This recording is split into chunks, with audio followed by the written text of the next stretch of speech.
Welcome to Past Paradise, where we explore your favorite vintage films' unseen storylines. In today's episode, we learn something surprising.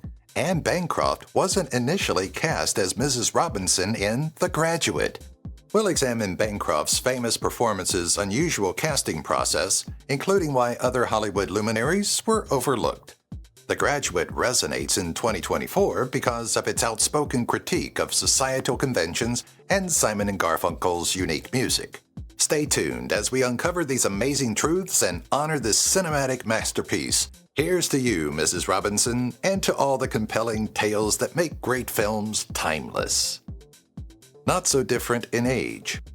Both actors seem to be the ages their characters were. That's acting, said Mike Nichols, The Graduate's director.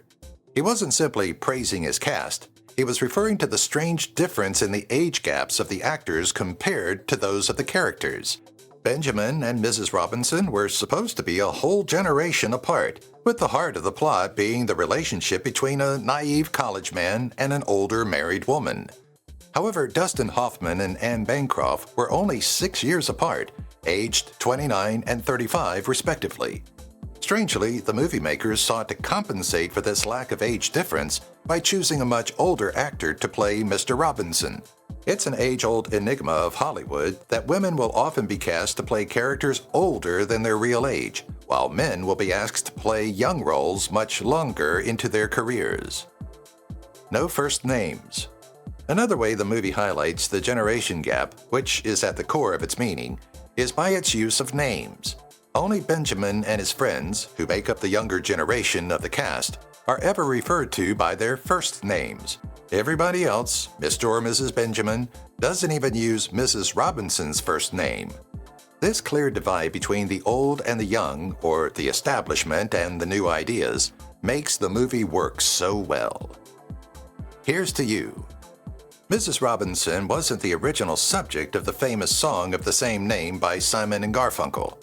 The original opening line had been, "Here's to you, Mrs. Roosevelt." The duo had been asked to write 3 songs for the movie soundtrack, but that particular hit wasn't one of them. Despite its undeniable connection to the movie and the wonders that the alliance did for Simon and Garfunkel's careers, only a tiny fragment of the song appears in the film. It's a song about past times, about Mrs. Eleanor Roosevelt and Joe DiMaggio and stuff, Paul Simon explained. The movie's director, Mike Nichols, replied, "It's now about Mrs. Robinson, not Mrs. Roosevelt." Sound ideas. Interestingly, producers of The Graduate were hesitant to include many of the Simon & Garfunkel tracks, which had been licensed as they were already established songs. Tracks such as The Sound of Silence and Scarborough Fair have already been released and achieved popularity, so they might come with predetermined ideas and emotions that would get in the way of the movie's storytelling. The combination was a huge hit with film and music audiences alike, and the official soundtrack record sold more than 2 million copies in the US alone. It could have been them. Dustin Hoffman and Anne Bancroft were the actors who ultimately played Benjamin and Mrs. Robinson on screen, but that wasn't the original intention. Robert Redford auditioned for the male role before it was given to Hoffman. Redford was physically much closer in appearance to the Benjamin described in the book, but was rejected by the director, who didn't find him believable enough of a loser for the character. On the other hand, the female lead was reportedly offered to Doris Day, but declined as it offended her sense of values. Ava Gardner, Ingrid Bergman, and Rita Hayworth were also considered. A risky role. Everyone cautioned Anne Bancroft to turn the role of Mrs. Robinson down, director Mike Nichols said in an interview with Vanity Fair. How can you go from the saintly Anna Sullivan to the Medusa-like Mrs. Robinson? Too risky.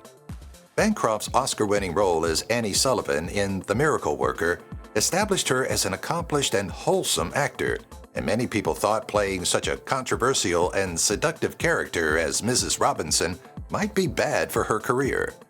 With encouragement from her husband, Mel Brooks, Bancroft did it anyway. If taking the role backfired on her at all, it was because it was too successful. The actor became so synonymous with the character that she never managed to distance herself from it again. I'm still trying to get away from it, Bancroft told the LA Times in 1997. Hoffman's chance. Go, you're a mutt. The minute they see you on film, they'll say, "We got the wrong guy," Mel Brooks said to Dustin Hoffman when the actor announced he had an audition for The Graduate.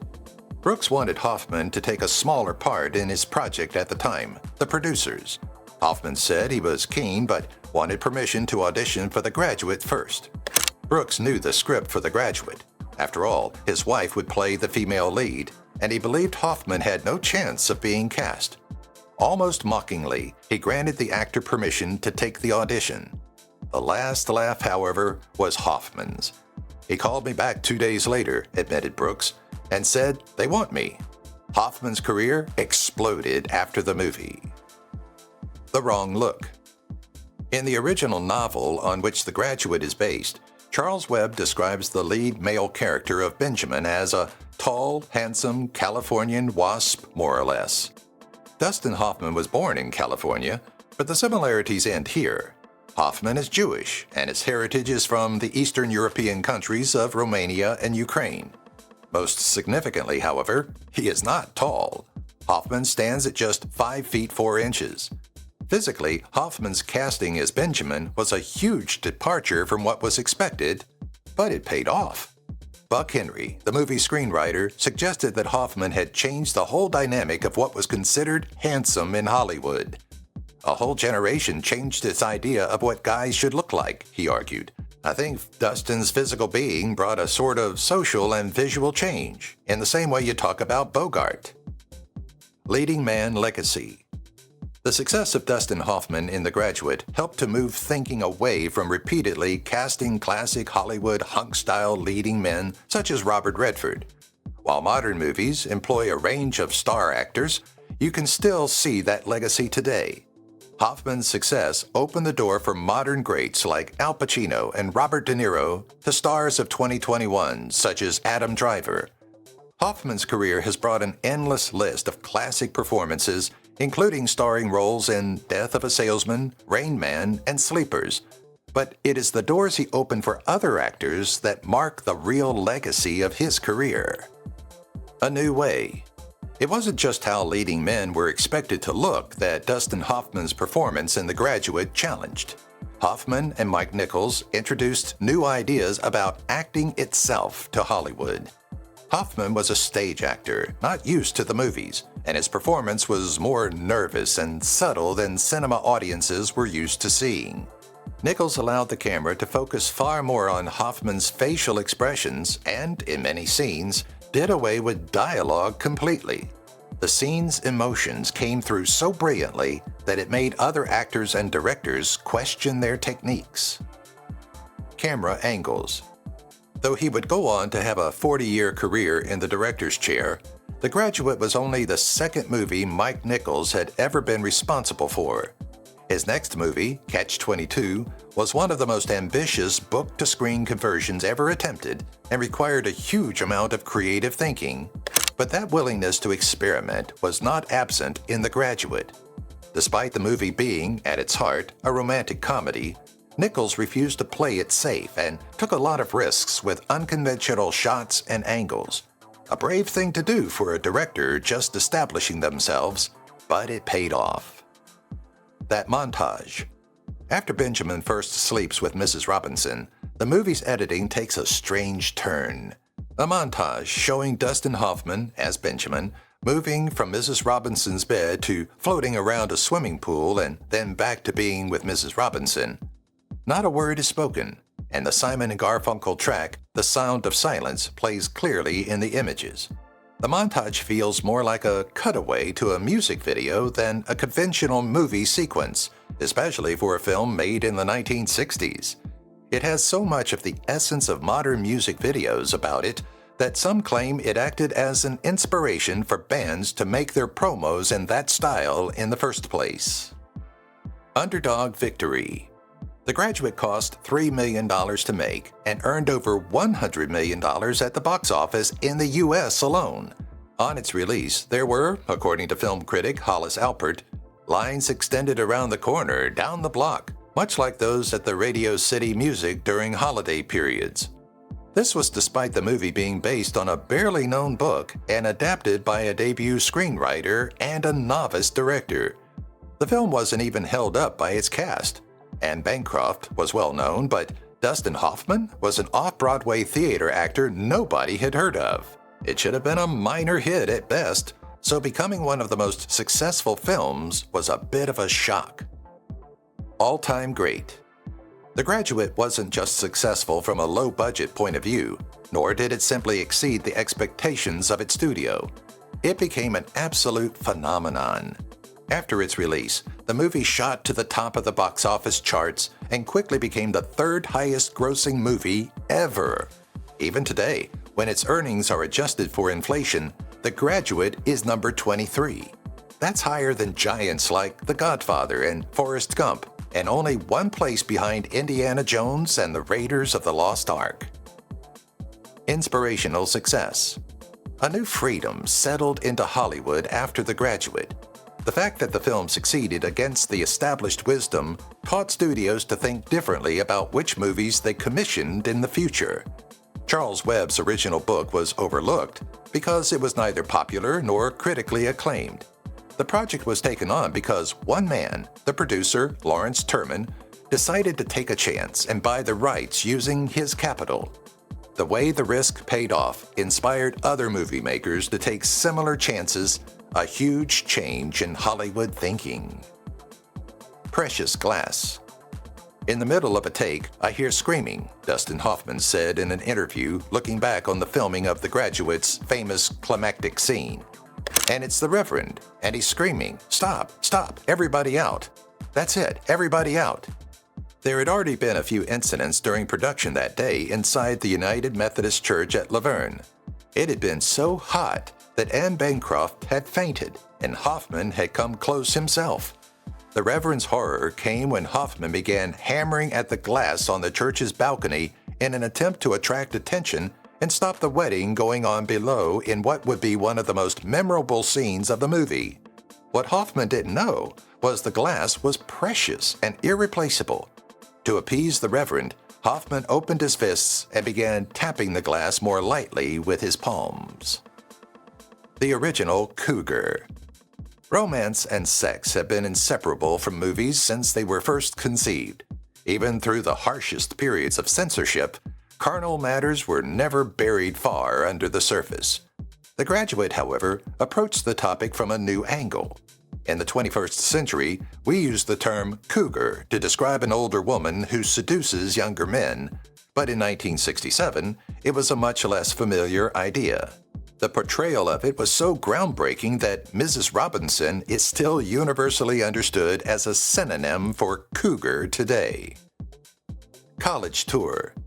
Not only was The Graduate a risky project in terms of the experience and fame of many of the people involved, but it was also given fairly poor feedback at test screenings and from audiences on its opening night.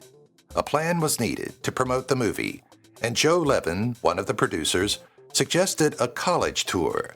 Dustin Hoffman and Mike Nichols spent weeks traveling to various campuses to talk with students.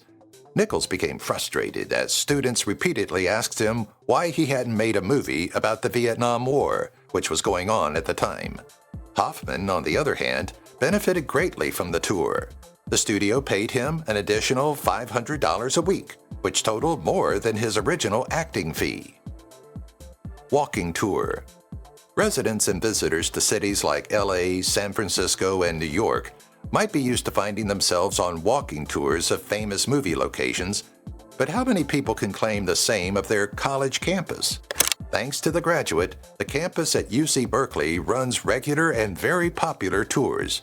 Participants visit Benjamin's Boarding House, Moe's Books, Cafe Mediterraneum, the Theta Delta Chi Fraternity House, Sproul Plaza, the Oakland Bay Bridge, and Telegraph Avenue. I think people are interested in seeing places from history, even fictional history, said Steve Finicum, regular tour guide and former Berkeley Historical Society president. A game-changing movie. Before The Graduate, it was a common belief within movie studios that everything should appeal to everyone if they are to be successful. Along with a few other notable films from the last years of the 1960s, The Graduate went a different way. Movie critic Hollis Alpert noted that the queues he saw for tickets were not family groups, but mostly young people in their teens and early 20s. It was as though they all knew they were going to see something good, something made for them. The Graduate was controversial and unconventional. It questioned society and the idea of what was normal and dealt with taboo subjects. The youth lapped it up, changing how studios thought about movies forever. Still relevant. In 1967, Bosley Crowther of the New York Times described The Graduate as one of the best serio-comic social satires we've had from Hollywood. The movie was ahead of its time, and many of its themes and ideas are still incredibly relevant more than 50 years later. It has been suggested that the film should be considered an emblem of youth alienation in post-war America. The Graduate is a film that questions establishments, institutions, and cultural norms. It explores America's relationship with education, religion, and capitalism, which is far more prevalent now than in 1967. It's not hard to see why the movie continues to engage new audiences when it still offers so much that is still relevant to our lives today. It's not her leg. Perhaps the most iconic image from the movie is the poster image, which shows a nervous and confused Benjamin, Dustin Hoffman, standing and looking at the stocking-clad leg of a woman presumed to be Mrs. Robinson. You cannot see the face attached to the leg in the poster, but it would stand to reason that it belongs to Anne Bancroft.